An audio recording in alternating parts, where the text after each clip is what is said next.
દર્શક મિત્રો, આપ જોઈ રહ્યા છો Banas crime 24 news Gujarati channel. હવે જોઈએ આજના મુખ્ય સમાચાર। ટેટોડા ગૌશાળા ખાતે પૂજ્ય જલારામ બાપાના ભજનની રમઝટ જામી।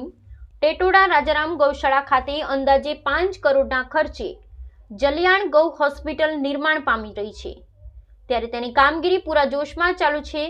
આ ગૌમાતા હોસ્પિટલની મુલાકાત સૌ ગૌ ભક્તો લઈ શકે તે હેતુથી જલારામ ગૌ સત્સંગ મંડળ ડીસા દ્વારા પૂજ્ય જલારામ બાપાના ભજન ટેટોડા ગૌશાળા ખાતે રાખવામાં આવ્યા હતા।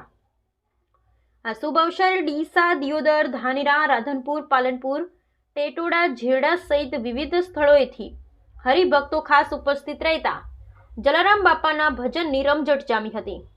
પૂજ્ય શિયા વલ્લભદાસજી બાપુ તેમજ પૂજ્ય રામરતનજી મહારાજના દિવ્ય સાનિધ્યમાં યોજાયેલા આ ભજનમાં ગૌસેવક ભગવાનભાઈ બંધુએ સૌને મીઠો આવકાર આપી ગૌમાતા હોસ્પિટલની વિગતો આપી હતી।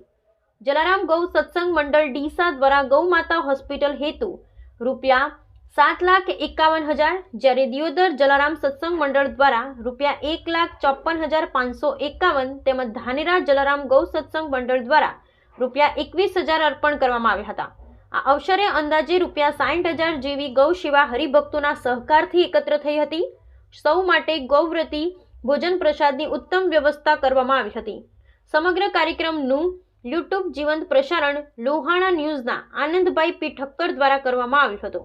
Bureau report Haresh Thakkar, Deesa, Banaskantha.